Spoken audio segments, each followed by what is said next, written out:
Alors, en ce qui concerne la correction de l'exercice 33, on vous demandait de calculer donc le pourcentage d'une masse, d'une longueur, d'une somme, etc. Alors, donc pour certains, on l'a déjà commencé la correction en classe, mais c'est pas grave, on revient dessus. Donc 33% de quelque chose, c'est 33% multiplié par ce quelque chose. Donc vous avez pu le voir donc dans la fiche d'activité que je vous avais donnée juste avant. Donc prendre 33% de 100 grammes, c'est multiplier 100 grammes par 33 sur 100 ou par 0,33.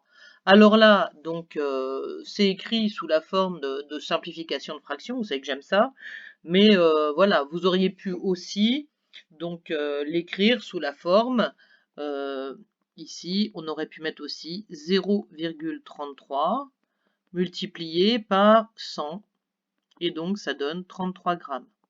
Je rappelle que 33%, c'est 33 sur 100 et donc c'est égal à 0,33.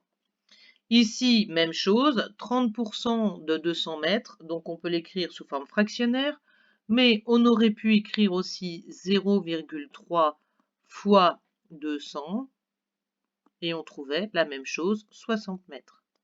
De même, 70% de 15 euros, on peut aussi faire 0,7 multiplié par 15 et on trouve 10,5 euros, bien sûr.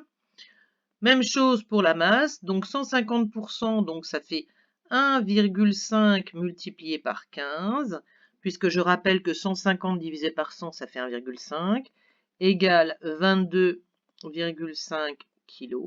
Donc peu importe la manière dont vous le calculez, soit avec les fractions, soit avec la valeur en décimale, ça ne change strictement rien. Donc ici, 65 sur 100, c'est 0,65 qu'on multiplie par 48 et qui permet de trouver 31,2 grammes. Et ici, donc 7,5%, donc ça fait 0,075, ben pour le coup là il est marqué, qu'on multiplie par 11,8 et qui donne donc 0,885.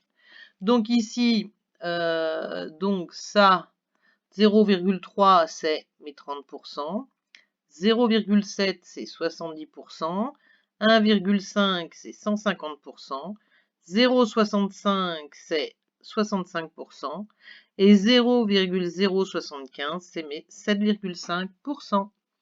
Voilà.